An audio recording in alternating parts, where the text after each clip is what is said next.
Hey guys, before this video starts, I wanted to let you know about Army Men Strike, an amazing Army Men mobile game that takes tower defense aspects within your own house. I highly recommend you give it a download in the description below because it helps the channel out a lot and I genuinely have been enjoying my time playing this game. Alright, enjoy the video.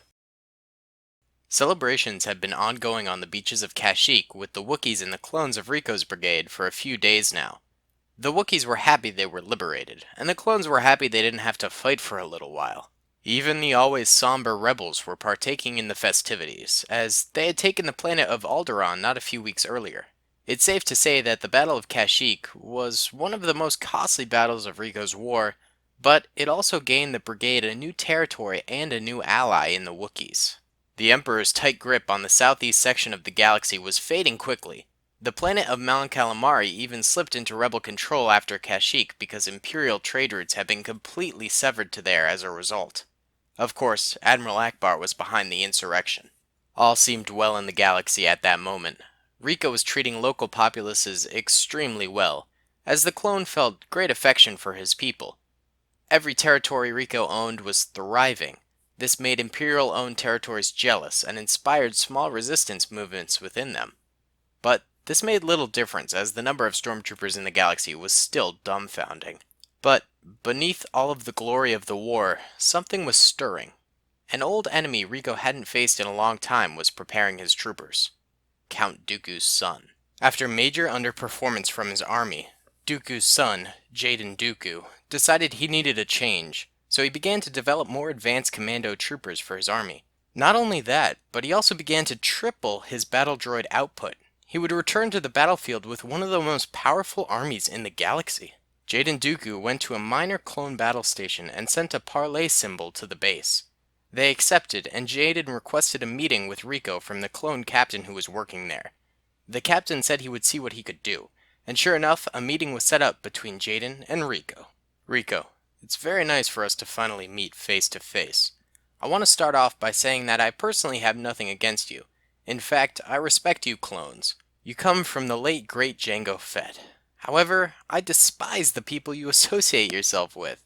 The Jedi Order? I mean, come on, they're the scum that killed my father and ruined this galaxy. I will forever hunt them down and destroy them. You just happen to be standing in my way of doing that. So here's why I requested this meeting. You give me Kenobi and Windu, the two Jedi war criminals I know you are harboring. Once that's done, I will leave Rico's brigade alone. In fact, I would even consider donating some battle droids to your cause. Jaden, I can tell you right now that this will never happen. You are delusional to think the Jedi were the reason for your father's death. He was a madman who aided in the expansion of slave trade, death, and poverty across the galaxy. He got what was coming to him. If you want Kenobi and Windu, then you will have to fight us tooth and nail for them. And let me tell you right now, you will lose. Your clankers are no match for the heart and grit that comes with a clone trooper army. Very well. I'm sorry you see things this way, Commander Rico. I suppose we will be seeing each other on the battlefield. Oh, and one last thing. I know you've been searching for a spy in your ranks. I have been informed that this spy is one of your old pals from Daily Squad. How ironic. Rookie, I think his name is? Do with this information what you will. It's a little gift from me. Jaden Dooku left Rico standing there puzzled. If this information was true, then one of his oldest friends had betrayed him. Rico went to Racket to talk it out. I can't say it doesn't make sense, Rico. I mean, Rookie had access to all the information in the leaks, not to mention he knew some battle plans we only discussed with 3 or 4 other commanders. Also, the source seems solid. Dooku's son wouldn't know we've been dealing with a leak unless one of his Imperial cronies told him Rookie was a double agent. I know, Racket. The more I think about it, the more it makes sense. I don't want it to be true, though. But I believe it is. Come with me now. We have to confront him. Rico and Racket went to the hangar where Rookie was working. But when they got there, they found out from a technician that Rookie had taken off in a ship not moments before. In fact, Rookie had a listening device placed on Racket's armor that was so microscopic it couldn't be seen by the naked eye. So Rookie knew that they were coming for him. Racket chased Rookie with his fleet, but it was no use. They couldn't find him anywhere. But then suddenly, Racket realized the ship had a tracker on it. So they discovered Rookie had escaped to the planet of Ryloth, where an Imperial base was. Racket decided to give chase and start a fight. Hey guys, what's going on? Daily Tactics here, and today I am back with the Season 1 finale of Rico's Brigade. Now, this doesn't mean Rico's Brigade is ending, it just means that this sort of block of episodes is over, and we will be starting Season 2 very soon. I thought this would be a great spot to finish because we've done quite a number of episodes, a good amount. Like this is like 25 or 24, something like that. Um, and it's a very climactic point. I went pretty hard on that intro with a lot of information thrown at you guys. Now we know that, well, Rico's Brigade itself knows that Racket is the traitor. We know that the mysterious hooded figure is back, which is, he's back with a massive army, which is pretty intense. And now Racket is going and chasing down Rookie, the traitor, and trying to kill him on Ryloth, which is also a very sort of symbolic planet for Rico's Brigade. This has sort of been a constant tug of war for them during this entire first season. It's gone into Imperial hands, it's gone into Rico's Brigade hands, back and forth, from the very beginning. So I think this will be a very, very cool planet to finish up on. Yeah, so I'd love it if you guys in the comment section would let me know, what you think I did well with the first season of Rico's Brigade, what you liked, and then tell me what you didn't like, and also, like, what you thought was a cool idea, but I might not have pulled off very well. Things like that. Like, I'd love to know your honest opinions and thoughts. And I just want to also say thank you for all of you sticking around and watching all these episodes. I know we have a lot of die-hard fans out there, and that is really, really cool in of itself. So yeah, this video is also sponsored by Army Men Strike. If you want to go ahead and download that app, that'd be amazing. It honestly supports my channel so much if you go and download it using that link in the description. So that'd be much appreciated, and I've been having fun playing it. Alright, so enough with plugs and saying thank you and all that good stuff. Let's get into this battle here. So Racket is here with the Gray Clone Legion. I always forget their name, but they're the Gray Boys to me. B-O-I-S, the Gray Boys. And he has brought them along for this job. They first have to go through this dead tree forest on Ryloth, only to meet a wall of sand troopers who are holding this hill. And these guys are heavily armed. They've got some E11s, but they've also got some high caliber, one of these laser rifles. They've got some of these big old machine guns right there, and some of the smaller, lighter weight machine guns right there. So these guys are heavily armed. So they got to fight these guys. Then, once they crest the hill, they have to go through this heavily defended outpost here. That is the quarters for the sand troopers, where Rookie landed and is now being harbored by them. So that is going to be pretty intense as well. Rookie has his classic sniper rifle as usual, trained at the door, waiting for that nice headshot on Racket, hoping to get that easy kill. Alright guys, without further ado, let's go ahead and press start.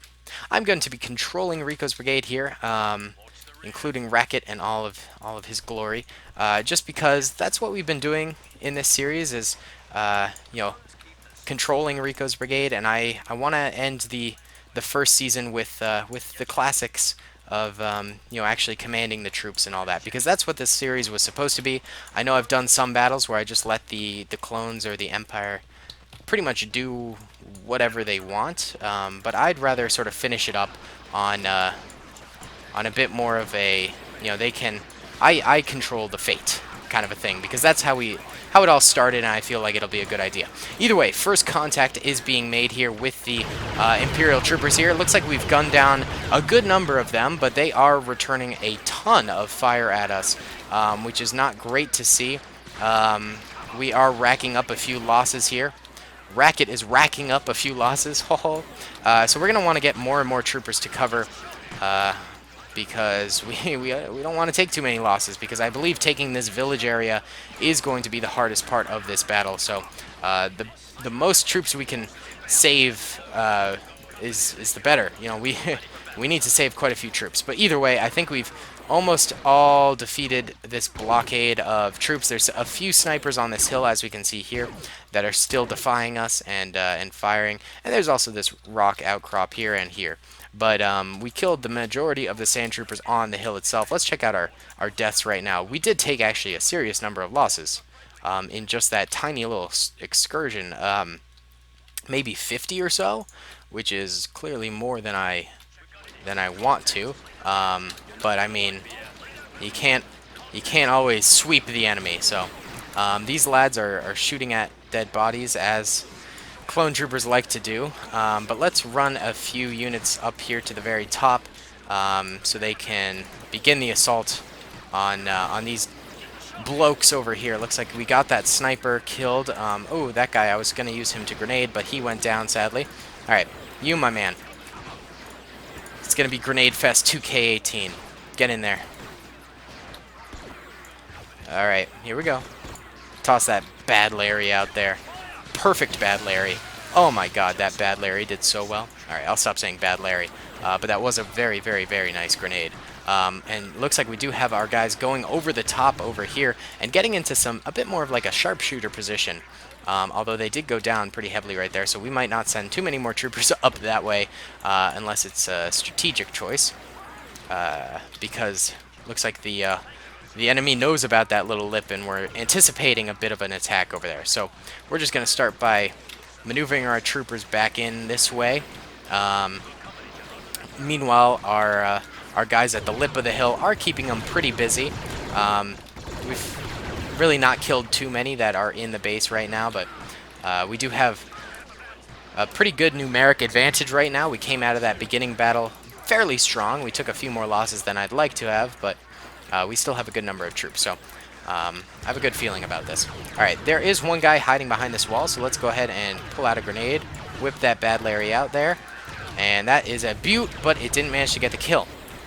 If that had been like 0.01 seconds sooner, it would have been perfect. I have lost Racket. I don't know where my man is. Racket. Buddy, where'd you go? I honestly don't know where Racket is. I have a feeling he's probably still alive. I gave Racket and Rookie a little bit more health, as I usually do. So I have a good feeling he's still alive and didn't perish in the very beginning of the battle. Wow, this guy got in. He's in.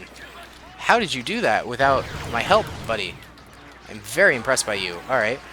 Actually, our troops are doing phenomenally now. I don't even think I need to help them out too much anymore. They're doing a swell job of just beating up these Imperials. I think I maneuvered them well, but all right. Rookie's over here. He does have a little bit of added health, but I do think he took a few shots already, so he might be down to normal health right now. He's taking cover behind this position here with his 2 guards who are still fighting pretty valiantly, but Rookie is cowering below this little area here. He is refusing to move up. Meanwhile, the rest of his troops are getting gunned down pretty heavily. There's Racket, my man himself, participating in the attack of this little village area, and Rookie has fallen. Rookie, the traitor, has died, and I believe the last sand trooper over there just died as well. So this battle comes to a close. Honestly, pretty neat battle, a small one, but I think it was a nice little climax to the series, and Season 2 will definitely be out very soon. Let's check out how many kills Racket got. Racket got no kills. That's okay. He was there for his men, though. His blaster fire was fired, so, you know, we know he was there for his men. Either way, guys, I really hope you enjoyed the first season, and I really hope you enjoyed this episode. Comment, rate, and subscribe if you did, and I'll see you all in the next one. Peace. I hope you guys enjoyed that video. Be sure to click that subscribe button for more content, and hit the notification bell if you'd like to be alerted to whenever I live stream or upload. Thanks so much.